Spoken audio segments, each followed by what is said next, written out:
말씀 열왕기상 18장 41절로 46절 말씀 중에 43절 말씀만 함께 봉독하겠습니다. 함께 읽겠습니다. 그의 사환에게 이르되 올라가 바다 쪽을 바라보라. 그가 올라가 바라보고 말하되 아무것도 없나이다. 이르되 7번까지 다시 가라. 아멘. 오늘 말씀은 우리가 너무나도 잘 알고 있는 우리 엘리야에 대한 말씀입니다. 이 엘리야라고 하는 사람은 정말 믿음의 사람이었습니다. 이 엘리야는 정말 믿음으로 기도했고 또 그 믿음의 응답을 얻은 사람이었습니다. 엘리야가 기도했을 때 3년 6개월 동안이나 이 땅에 비가 오지 않게 됩니다. 구약 성경은 이 부분에 대해서 정확하게 기록하고 있지는 않지만 엘리야는 이렇게 간구했을 것입니다. 아합왕의 악한 통치와 이 바알 숭배로 빠져버린 이 북이스라엘에 대한 하나님의 언약적 심판을 주님께서 허락해달라고 기도했을 것입니다. 그 결과로 인하여서 3년 반 동안 극심한 가뭄에 이 북이스라엘은 고통을 당해야만 했던 거죠. 그래서 엘리야는 이스라엘을 괴롭게 하는 자다라고 열왕기상 18장 17절에 이렇게 불리우게 된 것입니다. 하지만 이 가뭄은 바알의 선지자들과의 영적 전투에서 승리를 한 후에, 즉 바알이 이스라엘에서 제거된 후에 그치게 됩니다. 엘리야의 기도로 이 가뭄이 시작됐습니다. 그리고 엘리야의 기도를 통해서 이 가뭄이 끝이 나게 되는 것을 보게 됩니다. 오늘 이 엘리야의 기도를 살펴보기를 원합니다. 오늘 본문에 기록된 내용은요, 엘리야의 어떤 실제적인 기도의 내용이라기보다는 기도의 태도이다 라고 말할 수 있겠습니다.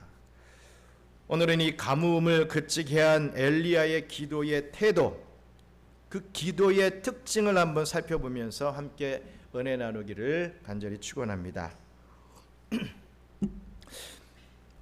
먼저 엘리야의 기도는 홀로 드린 기도였다라는 것입니다. 외로운 기도였죠. 홀로 고분분투하던 그런 기도였다는 것입니다. 엘리야는 바알의 선지자들과 대결하여서 큰 승리를 거두게 됩니다. 기도함으로 그 제단에 불이 떨어졌죠. 그래서 하나님의 존재를 유감없이 나타내 보여주었습니다. 그리고 하나님의 위엄을 높여드렸죠. 그리고 하나님의 승리를 온 이스라엘 백성들에게 보여주었던 것을 우리가 보게 됩니다. 이러한 일이 일어나면, 어떤 이적이 일어나고 어떤 큰 일들이 신기한 일들이 벌어지게 되면 보통 같으면 군중들이 놀라는 모습에 도취되었을 것입니다. 내가 이렇게 했구나. 군중들이 다 좋아하네 하면서 도취가 되었을 것입니다. 그래서 엘리야를 따르는 수많은 사람들과 함께 모종의 세력을 형성했을 수도 있습니다. 많은 사람들이 그렇게 해왔기 때문에 그렇죠. 그러나 엘리야는 그렇게 하지 않았습니다. 열왕기상 18장 41절 같이 읽겠습니다. 엘리야가 아합에게 이르되 올라가서 먹고 마시소서, 큰 비 소리가 있나이다. 아멘. 여기서 보시면 먹고 마시소서라고 하는 이 말은 이 잔치를 말하는 것입니다. 먹고 마시는 것, 잔치입니다. 아니, 지금 엘리야가 엘리야에게 엄청난 패배를 당한 아합인데, 이 아합에게 잔치를 하라고 하니까 이건 좀 이해가 좀 되지 않습니다. 사실 따지고 보면 아합은요, 자기 아내 이세벨만큼 광적인 바알 숭배자는 아니었던 것으로 보여집니다. 그는 신앙생활에는 별 관심이 없었던 거죠. 이래도 좋고 저래도 좋고, 바알을 숭배해도 좋고, 다른 신을 숭배해도 좋고, 그런 신앙생활에 있어서는 크게 관심이 없던 그런 사람이었던 것이죠. 이세벨의 악한 종교 행위를 그냥 묵과하고 어느 정도는 뭐 그래도 내 사랑하는 아내가 그렇게 주장하고 원하니까 하면서 동참은 했으나, 그의 통치 기간에 이 바알을 이스라엘의 종교로 만들려고 한 것은 이 아합 본인이 아니라 아내였던 이세벨이었다는 것이죠. 따라서 바알의 선지자가 몰살당한 것은 이 아합에게 있어서는 뭐 크게 뭐 대수롭지 않은 일이었습니다. 막 분하고 화가 나고 어떻게 그럴 수 있느냐, 이 엘리야 너를 어떻게 해버리겠다, 뭐 이런 마음을 전혀 갖지 않았다는 거죠. 아합의 머릿속에서는 그저 그냥 먹고 마시고 즐기는 것밖에 없었습니다. 하지만 자신의 왕궁으로 돌아간다면 이 아내인 이세벨의 분노 때문에 자기가 좋아하는 그런 잔치를 못할 것이라는 것을 잘 알고 있었죠. 그런 마음을 꿰뚫어 본 엘리야는 이 아합 왕에게 산에 올라가서 당신은 그냥 잔치나 벌이고 있어라 라고 권했던 것입니다. 실제로 아합은 엘리야의 말대로 자신의 장막에서 잔치를 벌여 그 시간을 즐기게 됩니다. 하지만 이렇게 아합이 잔치를 벌이고 있는 그 시간에 엘리야는 뭘 하고 있습니까? 엘리야는 갈멜산으로 올라갔습니다. 거기에서 기도했습니다. 열왕기상 18장 42절 말씀 같이 읽겠습니다.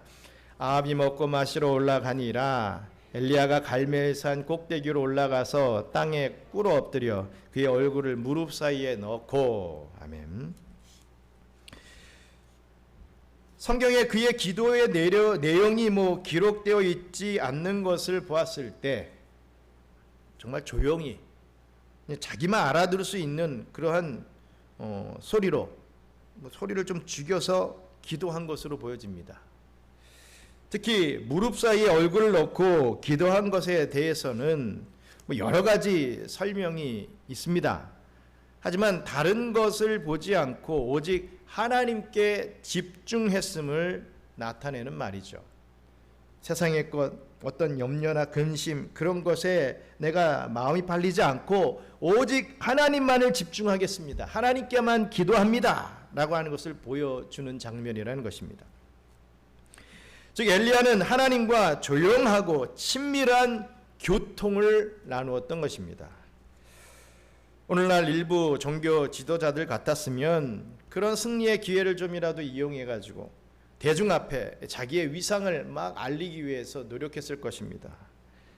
또 많은 추종자들의 인기를 토대로 뭐 정치 권력을 탐하거나 부유한 삶을 살려고 했을 것입니다.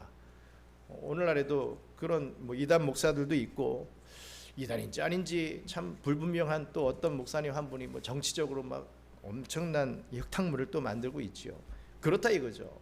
자신의 어떤 위세를 이용해서 자기를 따르는 추종자들을 이용해서 뭔가 새를 만들고 세상을 흔들어 보고자 하는, 뭔가를 좀 얻어보고자 하는 그러한 삶을 살려고 했을 것입니다. 하지만 엘리야는 그 모든 유혹을 다 물리쳤죠. 오히려 그것을 하나님과 홀로 조용히 기도할 수 있는 기회로 삼았던 것입니다. 오늘날 우리는요, 홀로 기도하는 습관을 점점 잃어가고 있습니다. 우리는 골방에서 하나님과 교제할 수 있어야 합니다. 그 골방의 교제의 기쁨으로 시작해야 진정한 기도의 능력을 체험할 수 있게 되는 것입니다.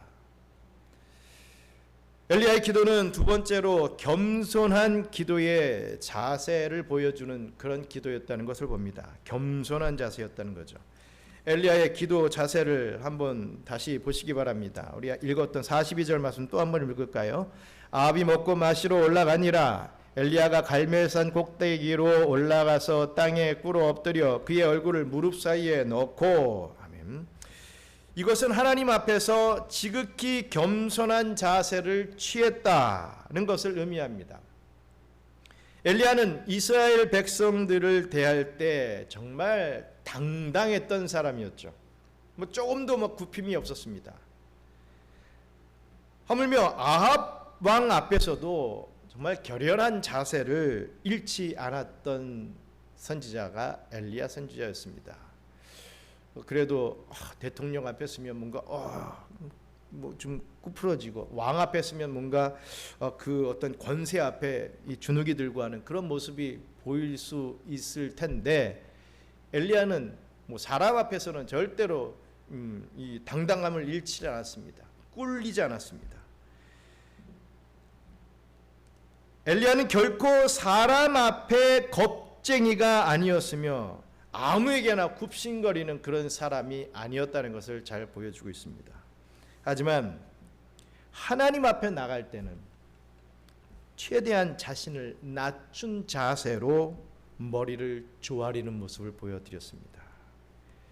엘리야의 자세는 하나님을 향한 깊은 공경심, 경외심이 담겨져 있었던 것이지요. 이것은 요즘 같은 정말 불경스럽고 또 이 속된 세대에는 흔히 볼 수 없는 그러한 태도라고 생각을 합니다. 오늘날 기독교인들은요, 소위 교회에 다니는 신자들은 정말 아무 경외심도 없이 하나님을 너무나 친숙하게 대하는 경향이 있습니다. 물론 신약 시대에 우리 주님께서 인간의 몸으로 우리를 찾아와 주시고 우리를 사랑해 주시고 우리의 죄를 용서해 주시고 대신 십자가에 져 주시고 뭐 긍휼과 사랑을 너무나도 많이 베풀어 주시는 그 모습에만 심취해서 그냥 하나님을 어떤 때는 그냥 내 모든 것을 다 용납해 주시는 친구, 그 정도로 여기는 경우를 우리가 많이 경험하지요. 내가 뭔 짓을 해도 다 하나님은 용서해 주실 것이다, 그냥 이렇게만 생각하는 것 같아요. 친구들과의 약속은 여러분들 보십시오, 어떻게든 지키려고 합니다. 요즘 뭐 소위 중학생들, 고등학생들 보면 뭐 그 약속들 지키려고 뭐 부모님의 어떤 그런 말이나 어떤 그런 부분들은 안 지키는 경우들이 많죠. 친구가 최고고 그 한 해 선배가 아주 뭐 최고인 그런 시대를 사는 그런 친구들, 중학교, 고등학교 친구들이 참 많은데 뭐 저와 여러분도 다르지 않다 이거죠. 세상의 사람들과의 약속은 어떻게든 지키려고 하는데 하나님과의 약속은 언제나 뒷전입니다. 뭐 일례로 뭐 우리가 간단하게 주일 예배가 있다 한다면 하나님과의 그건 약속임에도 불구하고 나에게 무슨 일이 좀 생기면 그 약속은 뒤로 밀립니다. 친구를 만나는 약속, 내가 어떤 돈 버는 일에 그런 일에 이 주일 성수라고 하는 하나님의 그 언약의 약속은 그냥 헌신짝처럼 뒤로 밀리는 그런 경우를 얼마나 많이 봅니까? 기도도 뒤로 밀립니다. 그냥 다른 내가 어떻게든 뭔가를 해보려고 하는 그런 부분들이 앞서지 기도를 먼저 하지 않는 그러한 세대를 저희들은 살아가고 있다라고 생각을 합니다. 저는 이 필리핀에 와서 개인적으로 참 감사하고 좋은 게요, 물론 뭐 중국에서도 그렇고 신앙의 삶 우리 사역할 때 뭐 나름 그렇게 했지만 이 필리핀에서는 더 기도를 먼저 하고 기도로 하루를 더 시작하고 기도로 또 마무리하는 그런 부분들을 저 개인적으로는 너무 감사한 부분이다라고 생각을 합니다. 하나님을 앞서서 내가 막 뭘 하려고 하는 그런 모양새가 아니라 이 엘리야 선지자처럼 정말 당당하게 사람 앞에서는 하나님의 말씀을 딱 증거해 놓고 그리고 하나님 앞에서는 무릎을 조아리고 머리를 조아리고 무릎을 꿇고 기도하는 그런 모습들, 그게 우리가 정말 이 본받아야 될 그런 기도의 태도다, 하나님을 섬기는 자세여야 된다라고 생각을 합니다. 여러분, 하나님을 가벼이 대하는 사람이 하나님의 무거움, 하나님의 그 영광을 보기란 참으로 어렵습니다. 아무튼 엘리야는요 간절히 기도했습니다. 엘리야에게 있어서도 이 비가 오지 않았던 이 3년 6개월의 시간은요 정말 혹독한 고통의 시간이었을 것입니다. 자기가 비록 그렇게 기도를 해서 그것이 응답받아 3년 6개월의 가뭄이 있었지만 자신 또한 엄청난 고통의 시간이었다라는 것이죠. 온 민족이 기근으로 인해 멸망할 지경에 이르게 되어 구원에 목말라 했지만, 근데 딱 보시면 여러분, 엘리야만큼 간절히 구원을 갈망한 사람은 없었을 것입니다. 정말 다른 사람이 기도를 안 해도 이 엘리야는 기도했다라는 게 이 본문의 아주 중요한 이 핵심의 말씀이라는 것이죠. 야, 엘리야가 외로웠겠다. 엘리야 대단하네. 혼자 저렇게 이 바알 선지자들을 다 무찌르고, 야, 참 영역 끝내준다. 이게 아니라 다른 사람이 그런 영적으로 다 다운돼 있을 때 어찌든지 살아와서 혼자라도 기도하려고 했던 그 모습을 우리는 볼 줄 알아야 된다 이거죠. 저는 그래서 참 그런 마음을 갖게 됩니다. 어떤 이 기도의 자리들, 특히 저희 교회는 이 새벽 기도가 얼마나 귀합니까? 해외에 나와서 이렇게 새벽 기도를 할 수 있다는 그 자체가 정말 귀한 것인데, 물론 많이 우리가 나와서 참석은 하지 못하지만, 또 다 참석을 못한다 할지라도 하나님께서 혼자라도 기도하게 하신다는 거, 그거 정말 그게 은혜다. 그런 생각이 들더라고요. 아, 왜 다른 사람은 안 오나? 아, 왜 저 집사님은 또 나올 수 있을 텐데 왜 안 올까? 그런 생각이 아니라, 이 자리가 축복의 자리인데 이 축복의 자리에 나라도 기도할 수 있게 해주셔서 감사하다. 얼마 전부터 그런 생각이 들게 되더라고요. 그래서 그 축복의 자리에서 기도하면 그것이 정말 은혜와 축복이 되어서 그것이 증거가 되면 그 축복의 자리를 또 귀하게 생각하는 자들이 또 나오게 될 거리죠. 맨날 나오세요. 왜 안 나오십니까? 이러면요, 한두 번은 돼도 절대로 그렇게 되지 않습니다. 정말 이것이 축복의 자리요, 정말 이것이 나의 개인의 기도의 골방이라는 것이 느껴지면 나오지 말라고 밀어내도 나오게 되는 그러한 역사가 있을 줄 믿습니다. 어찌됐든 엘리야는 혼자 갈멜산 위에 올라가서 기도했다 이거죠. 다른 사람들은 잔치를 벌이고 다른 사람들은 다 다른 거에 도취해 있을 때 엘리야만큼은 그 산에 올라가서 기도했다라는 것을 우리는 볼 줄 알아야 됩니다. 엘리야는 그 기근의 영적인 의미를 잘 알고 있었던 것입니다. 원래 하나님은 약속의 땅인 가나안 땅은 흘러넘치는 물이 있고 풍성한 소출이 있고 또 많은 자원이 있을 것이라고 일찌감치 약속해 주셨습니다. 적과 꿀이 흐르는 땅이다 라고 했죠. 단 하나님의 언약에 신실할 때 그렇게 된다는 거죠. 하지만 신실하지 못하면 이 땅은 어떻게 되게 됩니까? 우리 신명기 28장 23절로 24절 같이 읽겠습니다. 내 머리 위에 하늘은 노시 되고 내 아래의 땅은 철이 될 것이며 여호와께서 비 대신에 티끌과 모래를 내 땅에 내리시리니 그것들이 하늘에서 내 위에 내려 마침내 너를 멸하리라. 아멘. 신실하지 못하면 땅이 이렇게 된다는 겁니다. 하늘이 노시 된다 했습니다. 무슨 의미입니까? 뜨거운 햇빛만이 계속해서 내리쬐게 될 것이다 라는 의미입니다. 땅이 철이 된다 라고 하는 것은 비가 오지 않아서 토양이 딱딱하게 굳어지게 될 것이다 라고 하는 의미의 말씀이죠. 특히 하늘이 노시된다 라고 하는 것은 하나님의 침묵과 무관심을 암시하는 말입니다. 하나님이 너희에게 말하지 않을 것이다, 반응하지 않을 것이다 라는 것이죠. 여러분, 나에게 아무 일도 일어나지 않는 것을 축복이라고 생각하지 마시기 바랍니다. 내가 뭔 일을 해도 하나님이 마른 하늘에 번개도 안 치고, 요즘 우기 때려서 마른 하늘에 번개도 치고 수능도 치고 우리는 그런 걸 보고 있는데요. 어쨌든 나에게 어떠한 일들이 뭐 즉각 일어나지 않는다고 해가지고 그것을 다행히로 여기고 그것을 축복이라고 착각하면 안 됩니다. 여러분, 하나님의 무관심이 더 무서운 것이기 때문입니다. 우리가 뭐 부부간의 관계에 있어서나 아니면 뭐 자녀와 부모 간의 관계에 있어서 정말 형식적인 말만 하고 정말 아무런 관계없는 사람인 양 지내는 것이 얼마나 힘듭니까? 거의 뭐 지옥을 경험하게 되죠. 하나님이 나에게 무관심하신다라고 하는 것은 정말 엄청난 징계입니다. 더 무서운 것이지요. 하늘이 노시된다라는 것은 하나님이 침묵하신다, 말씀 안 하신다 이거죠. 무관심한다, 그런 얘기입니다.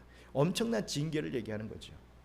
즉 녹방패가 하늘을 가로막고 있는 것처럼 비를 구하는 어떤 기도도 하나님의 보좌에 상달되지 못할 것을 의미한다는 거죠.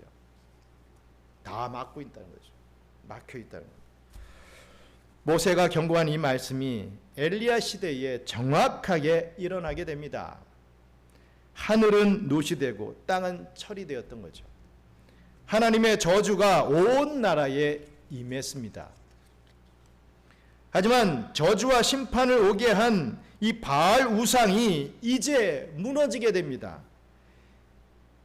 이스라엘의 죄악이 제거가 되게 된 것이죠. 엘리야는 이제 하나님이 하늘을 여실 때가 되었다라고 생각하게 됩니다. 그래서 더욱더 간절하게 기도 올려드렸던 것이죠. 분명히 이제는 하나님께서 응답하실 것이다, 이제는 분명 비를 내려주실 것이다 라고 하는 그러한 믿음으로 아방에게 올라가서 잔치 벌이십시오, 비가 올 겁니다, 염려하지 마십시오, 분명히 하나님이 살아계심을 보여주실 것입니다 라고 당당하게 얘기하고 본인은 정말 하나님의 때에 하나님의 이 뜻이 이루어지게 해달라고 간절히 겸손한 모습으로 기도 올려드렸던 것입니다.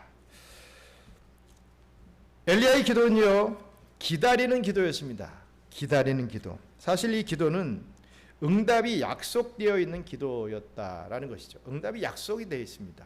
반드시 이루어지는 기도였다는 거죠. 우리 열왕기상 18장 1절 말씀 같이 읽겠습니다. 많은 날이 지나고 제3년에 여호와의 말씀이 엘리야에게 임하여 이르시되 너는 가서 아합에게 보이라, 내가 비를 지면에 내리리라. 아멘. 약속이 이미 주어졌는데 여러분, 그렇다면 그렇게 당연히 될 것인데 왜 엘리야는 기도하겠습니까?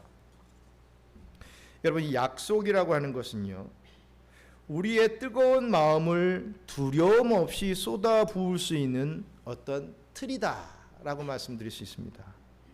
약속은 언제라도 지불이 가능한 수표와도 같은 것이죠. 우리가 해야 할 일은 그 수표에 배서한 뒤에 그 지불을 요구하는 것뿐이다 라는 그런 의미를 갖고 있습니다. 그렇습니다. 하나님은 우리에게 말씀을 통해 약속해 주십니다. 우리는 이 약속을 믿고 정말 신실하게 기도해야 하는 것이죠. 하나님은 언제든지 얼마든지 홀로 모든 일을 이루실 수 있습니다. 저와 여러분들이 없으면 하나님의 뜻이 이루어지지 않는다, 절대로 그렇지 않습니다. 어떤 많은 분들이 그런 생각 속에, 또 착각 속에 빠져 사는 분들이 교회마다 참 많이 있는 것을 보지요. 내가 있기 때문에 교회에 있는 것 절대로 아닙니다. 하나님이 계시기 때문에, 하나님이 이 교회를 허락하셨기 때문에, 우리에게 교회를 허락하셨기 때문에 내가 그 교회를 위해서 존재하는 것이죠.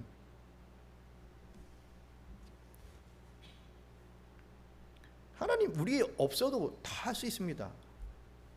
또 혹시라도 이 설교 듣고 또 방송 들으시고 다 무슨 교회를 떠나가시는 그런 이상한 일이 생기지 않기를 바랍니다. 내가 있으나 마나한 존재야? 나가지 이러라고 말씀드리는 게 아닙니다. 하나님은 돌들을 들어서라도, 하나님은 나무를 통해서라도 하나님의 뜻을 다 이루실 수 있습니다. 내가 없으면 다른 사람을 들어서라도 또 이루어 가신다 이거죠. 우리는 그런 하나님을 믿어야 합니다. 우리 하나님께서 정말 나를 사용해 주신다는 것에 우리는 감사할 수 있어야죠. 왜 나만 이렇게 사용되고 왜 나만 이렇게 힘드냐, 이런 개념이 아니라 나를 이렇게까지 사용해 주시니 너무 감사합니다. 정말 다른 사람들은 이런 일을 할 수 있는 능력이 있고 뭔가 정말 뛰어난 그런 면들이 다 있음에도 불구하고 일들을 감당하지 못하는데, 아무 능력 없는 저를 붙잡고 이렇게까지 사용해 주시니 너무너무 감사합니다. 은혜입니다. 이렇게 고백할 수 있어야 되는 거 아니겠습니까? 우리 엘리야 선지자가 기도할 때 그런 내용의 기도도 올려드렸을 것이라고 저는 개인적으로 믿습니다. 엘리야가 뭐 전능의 뭐 권능을 막 하고 뭐 능력을 바라는 그러한 그거 믿고 막 기도한 것이 아니라, 어떻게 나가던 자를 사용하셔서 이렇게 이런 역사들을 허락해 주십니까? 어떻게 나가던 자가 이 바알 선지자들, 아세라 선지자들을 이렇게 다 처단할 수 있습니까?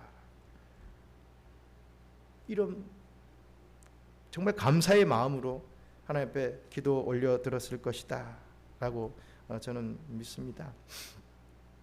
우리가 그런 마음으로 하나님 앞에 늘 기도의 자리로 나가야 될 것입니다. 나 같은 자를 사용해 주시니 너무나도 감사합니다. 다른 많은 인재들이 있음에도 불구하고 저를 사용해 주시니 너무나도 감사합니다. 이런 마음이 되어야 할 것입니다. 하나님은 우리를 하나님의 역사를 이루어 가시는데 우리를 동력자로 삼고 우리의 기도를 사용해 주신다라는 것을 믿으시기 바랍니다. 그래서 그 영광의 자리에 우리를 올리시고 또 응답의 기쁨을 우리에게 내려 주십니다. 그렇기 때문에 비가 올 것이 분명하지만 엘리야는 비 당연히 올 텐데 기도를 해, 이게 아니라 분명하지만 엘리야는 기도했던 것입니다. 물론 그러나 쉽게 응답되지는 않았습니다. 우리 열왕기상 18장 43절 말씀 같이 읽겠습니다. 그 사원에게 이르되 올라가 바다 쪽을 바라보라. 그가 올라가 바라보고 말하되 아무것도 없나이다. 이르되 7번까지 다시 가라. 우리가 너무나도 잘 알고 있는 말씀이고 우리의 신앙을 다잡는 그런 이 구절의 말씀입니다. 엘리야는 계속해서 기도했다는 거죠. 한 번 기도하고 말고, 두 번 기도하고 말고, 세 번까지 기도하고 안 되면 말아야지, 때려쳐야지, 이거 아니라 계속해서 기도했다라고 하는 의미입니다. 사원에게 바다, 즉 지중해 쪽에 구름이 올라오고 있는지 확인해 보라 라고 하면서까지 기도를 합니다. 아무것도 보이지 않자 엘리야는 낙심할 만한데 낙심하지 않고 계속 또 기도합니다. 7번까지 다시 가서 확인하면서 기도를 하는 모습을 보여줍니다. 엘리야도 기다렸던 거죠. 끈기 있게 기다리며 7번 다시 기도합니다. 여러분, 이 7번이라는 숫자가 꼭 7번 기도했다라는 그런 의미가 아니죠. 완전수의 의미죠. 끝까지 이루어질 때까지, 응답받을 때까지 기도했다는 겁니다. 그만큼 열성적으로 계속 기도했다라고는 의미입니다. 왜 하나님이 바로 응답하시지 아니하셨는지 우리로서는 알 길이 없습니다. 분명한 것은 하나님의 때가 이르지 않았기 때문에 바로 그 응답이 이루어진 것이 아니라는 것이죠. 우리 전도서 3장 11절 말씀 같이 읽겠습니다. 하나님이 모든 것을 지으시되 때를 따라 아름답게 하셨고 또 사람들에게는 영원을 사모하는 마음을 주셨느니라. 그러나 하나님이 하시는 일의 시종을 사람으로 측량할 수 없게 하셨도다. 아멘. 우리는 하나님의 때, 하나님의 응답이 언제 우리에게 이르게 될지는 모릅니다. 하지만 하나님은 분명한 것은 가장 아름다운 때, 가장 적합한 때에 응답을 주실 것입니다. 하나님이 우리의 기도에 지체하신다 하더라도 그것은 결과적으로 우리에게 은혜와 긍휼로 다가오게 될 것입니다. 빨리 응답받든 늦게 응답받든 그게 중요한 것이 아니라 정말 하나님의 때에 우리는 응답을 체험하게 된다는 거죠.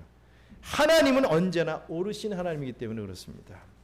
그런데 이 기도가 7번이 반복되는 때 어떤 일이 일어납니까? 열왕기상 18장 44절 말씀 읽겠습니다. 7번째 이르러서는 그가 말하되 바다에서 사람의 손만한 작은 구름이 일어나나이다. 이르되 올라가 아합에게 말하기를 비에 막히지 아니하도록 마차를 갖추고 내려가소서 하라 하니라. 아멘. 엘리야의 사화는 7번째 지중해를 바라보니 이 손만한 아주 작은 구름을 발견하게 됩니다.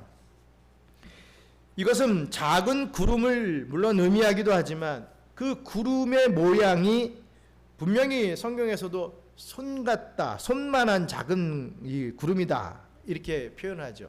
손같이 보였을 것입니다. 하나님의 능력의 손, 이 도움의 손이 나타났던 것이죠. 그런데 여러분 그 상황을 한번 보십시오. 그 맑은 하늘에 정말 손바닥만한 요만한 구름이 하나 나타났습니다. 만약 기도하지 않았다면 대수롭지 않게 그냥 흘려보냈을 것입니다. 정말 필리핀은 제가 너무 구름이 너무 아름다워가지고 늘 구름에 반하는데요.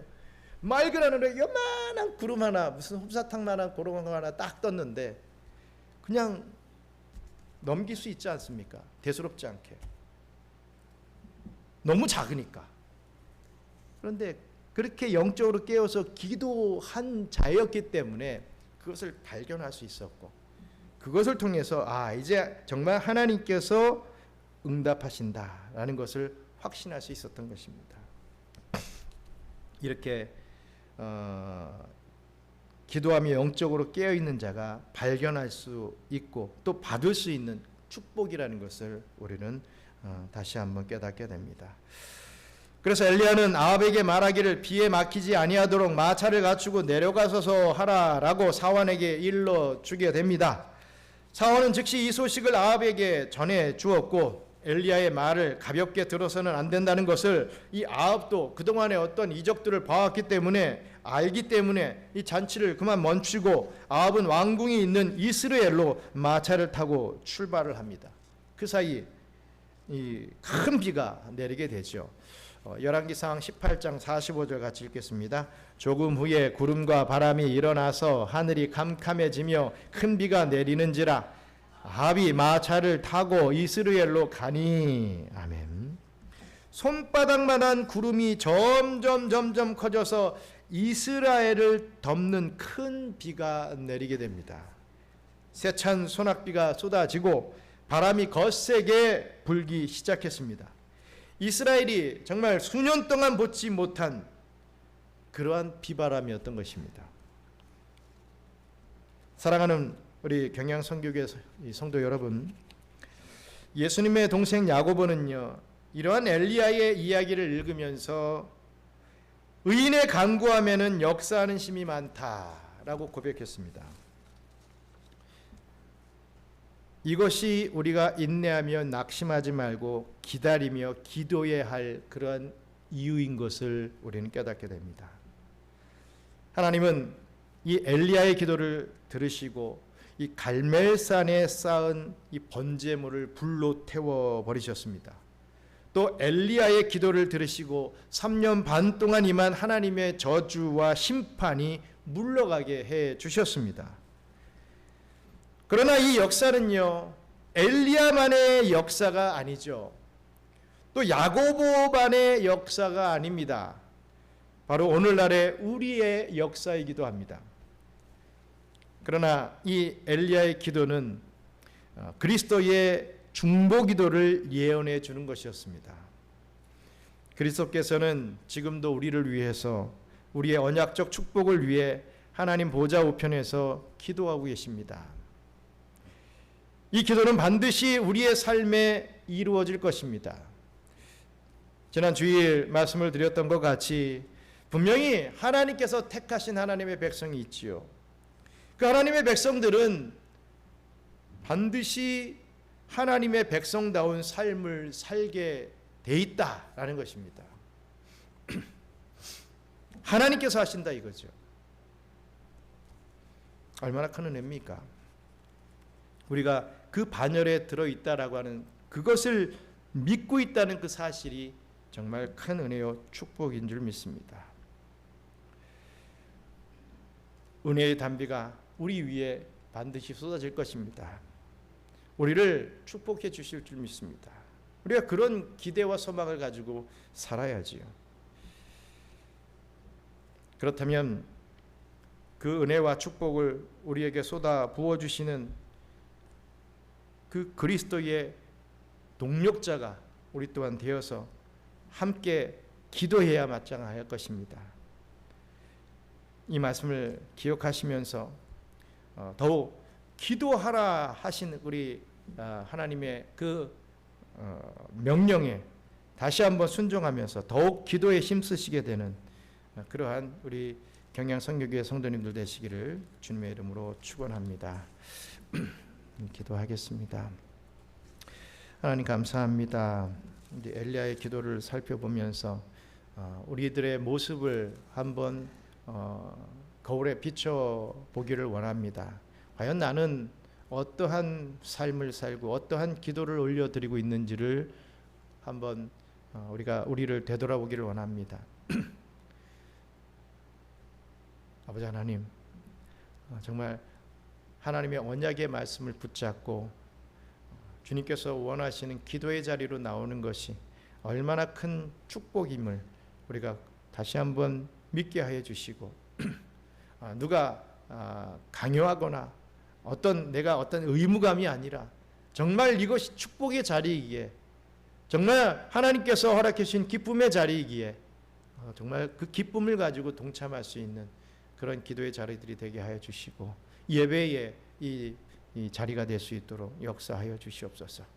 그렇게 우리의 마음이 동할 수 있도록 정말 성령님께서 감동시켜 주시고 그러한 성령의 감동을 받은 자들이 주님의 교회에 나와서 함께 예배드리고 주의 일들을 넉넉히 감당해 나갈 수 있는 그런 역사가 이루어질 수 있도록 우리 주님께서 은혜를 베풀어 주시옵소서. 그 중심에 저를 사용해 주시고 그 중심에 우리 경영의 성도들을 사용하여 주시옵소서. 그렇게 쓰임받는 것이 정말 큰 축복의 제목이라는 것을 다시 한번 믿고 나보다 어린 자들을 위해서 나보다 이제만 믿은 어린 신자들을 위해서 무엇인가 또 이끌어줄 수 있는 그러한 믿음의 성도들이 많이 세워질 수 있도록 역사하여 주시옵소서. 또 남은 한 주간을 살아갑니다. 은혜 베풀어 주시고 또 우리 주일을 맞이하며 더욱더 하나님 앞에 기쁨의 마음으로 그 예배자의 자리에 나올 수 있는 저희들 될 수 있도록 축복하여 주시옵소서. 감사를 드리며 모든 말씀 예수님 이름으로 기도드리옵나이다. 아멘.